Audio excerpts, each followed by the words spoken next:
Nesen Facebookā redzēju kādu video, kas man raisīja pārdomas. Cilvēki šodien atkal ir vējājas, bet ļoti skaists laiks. Un es nezinu, jūs ar šiem beigo kašķi metīsiet, bet es izstāstīšu. Es nekad līdz tam nebiju aizdomājies. Mēs lidojam šodien uz Maljorku. Mums nejauši atcerēt blakus, man ir ļoti sena paziņa. Un viņi teica tā, es nevaru. Man 2 reizes gadā obligāti ir jāaizbrauc prom uz īstu zilu jūru. Jo tā mūsu kanalizācijas krāsas jūra man ir apnikusi. Es nekad līdz tam nebiju aizdomājies.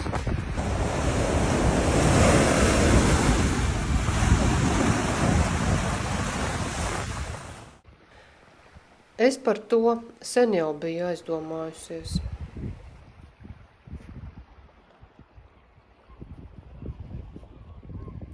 Īsumā par lietas būtību. 2009. gada maijā eksploatācijā tika nodotas jaunās Salacgrīvas notekūdeņu attīrīšanas iekārtas. Eiropas Savienības kohēzijas fondu mājaslapā rakstīts, ka 66% no finansējuma sedz Eiropas Savienības kohēzijas fonds. Fonda mājaslapā rakstīts šādi. Tagad visi kanalizācijas ūdeņi no Salacgrīvas un Kuivižiem tiek padoti uz jaunajām attīrīšanas ietaisēm, kur tiek atbilstoši attīrīti.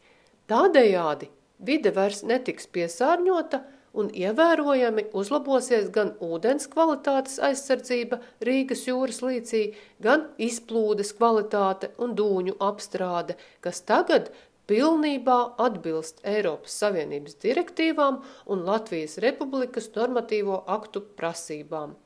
Un vēl, notekūdeņu attīrīšanas iekārtu izbūves darbus veica Sijā Velve. Saskaņā ar 2007. gadā noslēgto līgumu notekūdeņu attīrīšanas iekārtas izbūve Salacgrīvā. Tā kopējās izmaksas ar PVN ir 2,89 miljoni eiro, jeb 2,03 miljoni latu. 2009. gada 9. jūlijā es sāku ievērot kanalizācijas noplūdi Salacgrīvas jūrmalā. Par acīm redzamo avāriju nekavējoties ziņoja pašvaldībai un vides dienestam. Taču dīvainā kārtā visas atbildīgās iestādes kanalizācijas noplūdi jūrā noliedza. Pludmalē redzamo kanalizācijas noplūdi un smaku iestādes skaidroja kā normālu aļģu pūšanas procesu, kas esot raksturīgs Salacgrīvas zemajai un platajai jūrmalai otrajā vasaras pusē. Līdzīgu skatu es novēroju arī visus nākamos gadus. Ziņoju par piesārņojumu iestādēm, bet vienmēr saņēmu vienu un to pašu atbildi. Kanalizācija jūrmalā un tās smaka esot dabīgs aļģu pūšanas process. Visbeidzot, 2020. gada novembrī par šo piesārņojumu nolēmu ziņot raidījumam Bez tabū. Lūk izveidoties sižets. Lienas pieminētajā grāvī arī valsts vides dienests konstatējis neattīrīta ūdens ieplūdi jūrā. Salacgrīvas pilsētu iedzīvotāji privāta sektorā nenodrošina atbilstoši notekūdeņu apsaimniekošanu. Valsts vides dienests nekontrolē decentralizēto kanalizācijas sistēmu apsaimniekošanu, to veids pašvaldības. Ir jāsako līdz regulāri, lai viss būtu kārtībā, lai mēs mazinātu ietekmi uz jūru, lai visādā ziņā būtu vidē draudzīga saimniekošana visās jomās. Lai arī rezultāti runā paši par sevi, Salacgrīvas ūdens vadītājs agresīvā manierē turpina problēmu noliegt, uzskatot, ka attēlā redzamais it kā piesārņojums esot vienkārši aļģes, kuru pūšana izdala specifisku aromātu. Novērojams jūrmalā, tas novērojams ļoti daudzās Latvijas jūrmalās. Tieši vasaras perioda beigās. Tas ir bioloģisks process, tā aļģu pūšana. Un šo informāciju jau šī sieviete, kura neskaitāms reizes par šo lietu sūdzējušies, ir saņēmusi. Lai vai kā, valsts vides dienests uzsācis administratīvo lietvedību, kas nebūtu netiek darīta bez iemesla. Mēs uzsākām šo te administratīvo procesu, un arī pieņēmām lēmumu par veicamām rīcībām, neatbilstību novēršanai. Pēc šī raidījuma no valsts vides dienesta saņēma arī rakstisku atbildi, kurā tas man skaidroja vēl kādu cēloni Salacgrīvas jūras piesārņojumam. Citēju. Ar 2020. gada 1. septembri uz Salacgrīvas pilsētas notekūdeņu attīrīšanas iekārtām tiek novadīti akciju sabiedrības Brīvais Vilnis notekūdeņi. Pārvaldes rīcībā nav informācijas, kāpēc tieši 2020. gadā tika pieņemts šāds lēmums, taču mūsu ieskatā šis fakts ir vērtējams pozitīvi, jo ar šādu lēmumu tiek likvidēta viena notekūdeņu izplūdes vieta. Tas ir no akciju sabiedrības Brīvais Vilnis notekūdeņu attīrīšanas iekārtām. Tas varētu būt saistīts ar akciju sabiedrības Brīvais Vilnis notekūdeņu attīrīšanas iekārtu nolietojumu, kas sasniedz vismaz 70%.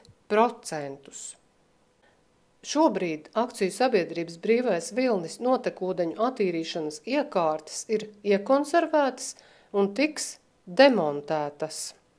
Lūk, arī par šo raidījumā Bez tabū. Problēmas rada arī ražošanas uzņēmumi. Veicām notekūdeņu testēšanu. Un, diemžēl, veiktajā notekūdeņu testēšanā, kas tika veikta 9. novembrī, konstatējām, ka attīrīšanas iekārtas, kas no septembra mēneša saņem notekūdeņus no uzņēmuma Brīvais Vilnis, nespēja nodrošināt atbilstošu notekūdeņu attīrīšanu. Alisa Kubiloviča, Dzintars Rudzītis, Bez tabū no Salacgrīvas. Noskatoties šo Bez tabū raidījumu un izlasot valsts vides dienesta atbildi par piesārņojumu Salacgrīvas jūrā 2020. gadā,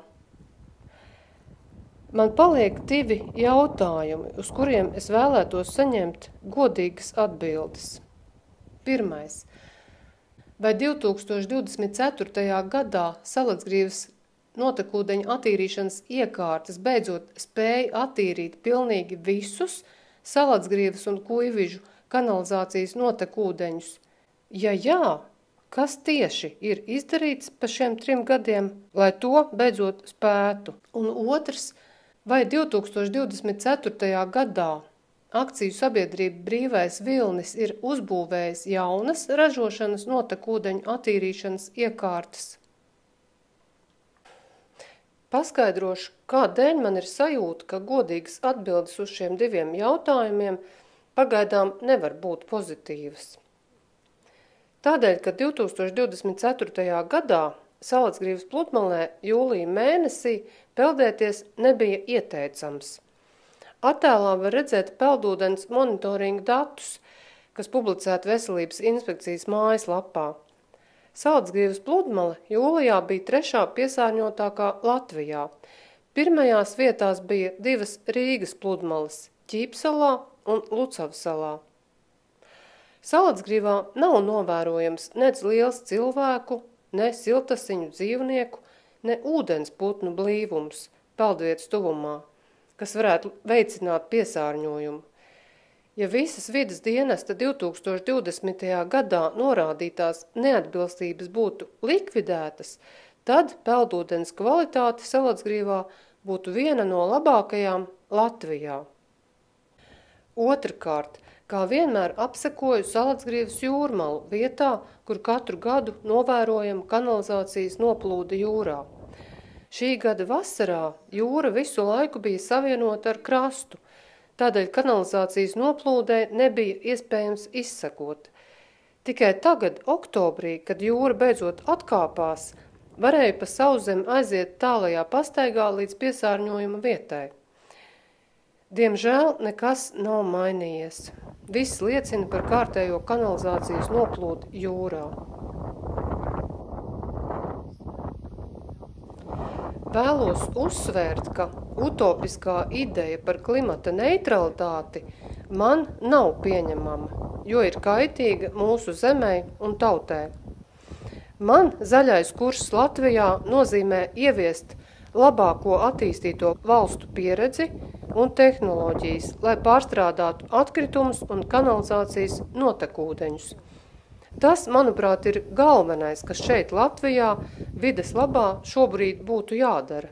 Nobeigumā pārdomām vēlos citēt Sijā Salacgrīvas ūdens vadītāju Kasparu Krūmiņa atbildi uz maniem ziņojumiem par jūras piesārņošanu Salacgrīvā. Citēju: vai jums nereizi nav radies jautājums, ka ja jau no 2009. gada katras vasaras beigās Salacgrīvā notiek pēdiņās drausmīgā jūras piesārņošana, pēdiņas ciet, kāpēc neviens Salacgrīvas pastāvīgais iedzīvotājs, kas regulāri apmeklē Salacgrīvas Liedagu, iekavās Mola dienvidu pusē, iekavas ciet, nav sūdzējies par šo situāciju? Citāta beigas. Jā, patiešām labs jautājums.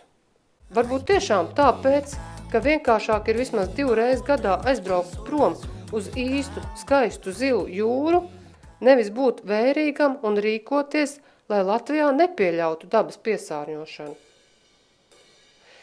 Ceru, ka daudzus, tāpat kā mani, neapmierina šāds risinājums. Tāpēc pirmkārt esiet vērīgi, kad pastaigājaties dabā, un otrkārt nepalieciet vienaldzīgi, ja redzat dabas piesārņojumu. Visiem kopā mums izdosies. Paldies par uzmanību! Skaista mana tavu zeme par visām zemītēm. Skaista mana tavu zeme par visām zemītēm. Visām